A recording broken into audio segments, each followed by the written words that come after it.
Hi friends, నేను మీ మోహన్ రాజు జరుగుల్లా. ఇప్పుడు మనకు ఒక వాగు వచ్చింది. ఈ వాగు నుంచి అవతల వైపుకి మనం వెళ్ళాలంటే దీని మీదుగా మనం వెళ్ళాలి. మీకు కనిపిస్తుంది కదా. వెళ్ళేటప్పుడు మనం ప్రతి ఒక్కరు కూడా చెప్తున్నాను, ఎప్పుడు కూడా ఫాస్ట్గా డ్రైవ్ చేయకూడదు. చాలా నీట్గా డ్రైవ్ చేసి చాలా స్లోగా వెళ్తే మనం వాగు దాటిపోతాం. ఎలా దాటుతానో చూడండి ఫ్రెండ్స్. ఇలాగా స్లోగా రావాలి, స్లోగా వచ్చి అలాగా ముందుకు వెళ్తూ ఉండాలి. స్లోగా ఎప్పుడు కూడా ఫాస్ట్గా వెళ్ళకూడదు, ఎప్పుడు కూడా స్లోగా వెళ్తూ ఉండాలి. చూడండి, ఎందుకంటే వాగ్ అనేది చాలా ఇబ్బందికరం కాబట్టి స్లోగా ఎప్పుడు వెళ్తూ ఉండాలి.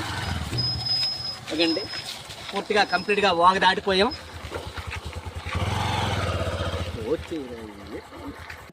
ఓకే ఫ్రెండ్స్, ఫైనల్గా దాటిపోయాం. మన యొక్క వీడియో కానీ నచ్చితే ఒక లైక్ వేసి ఒక సబ్స్క్రైబ్ చేసి మరిన్ని వీడియోల కోసం మీ మోహన్ రాజు జరుగుల్ని ఫాలో అవుతారని కోరుకుంటున్నాను.